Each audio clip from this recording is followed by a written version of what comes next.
در دوره استقبال ارزنده از جشن 35 سالگی استقلالیت دولتی در ناحیه عبدالرحمن جامی کارهای آبادانی و بنیادکاری با مرام ادامه دارد. در ردیف بنیاد و نوسازی دیگر انشاءاتها در جماعت دهات دوستی ناحیه تالار معاصر ورزشی برای دوستداران گشتن زیودا با دستگیری مقامات محل و سهمگذاری صاحبکاران بنیاد و مورد استفاده قرار گرفت.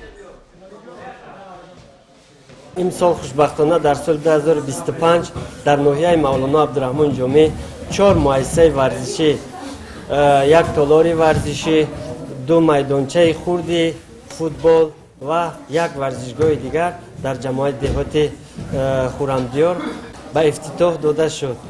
امروز خیلی که ما و شما شاهد آن هستیم در دهه بوستانی جماعت دهات دوستی من تالار ورزشی طرز گشتن زودا به افتتاح داده شد. من باوری کامل دارم که از این دهه نام برده یعنی ورزشگران بهترین در سطح جمهوری و در سطح بین المللی پرچمبرداری جمهوری همان میگردند.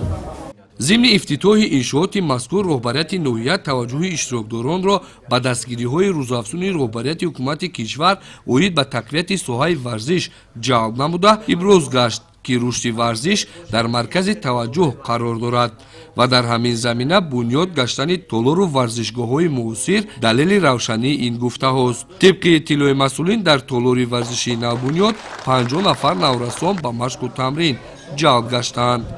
بهترین تالار ورزشی از جانب صاحبکاران سربلند و وطندوست دهه بوستان با تمام تجهیزات زمانوی پوره مجهز گردانده از تعمیر کپیتالی با مبلغ 130,000 سامانی به تعمیر درآورده شد و انشاءالله که در آینده از بین جوانان ما جوانان پیدا می شود که نامبردار وطن و ملت خویش گردند و چگونه که محترم جناب عالی پیشوای معظم ملت جوانان را در سطح ورزش دستگیری و غمخواری می نمایند و با تحفه های گرانبها مهنت آنها را قدر میکنند.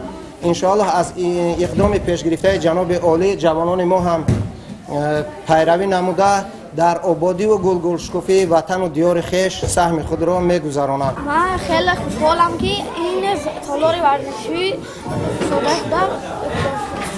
من هر روز بعد از درس آمده در این تالار مشق میکنم و در مسابقه‌های چمپیوناتی ولایتی اشتراک کرده پرچم تاجیکستان را بلند می‌کردم. تاجیکستان و پیش بنیاد و مورد استفاده قرار گرفتن تالار ورزشی باعث روح‌بلندی ساکنان به خصوص نورسان گشته اطمینان می‌رود که صف دوستداران گشتن زیودا افزوده رشد این رشته ورزش تأمین می‌گردد.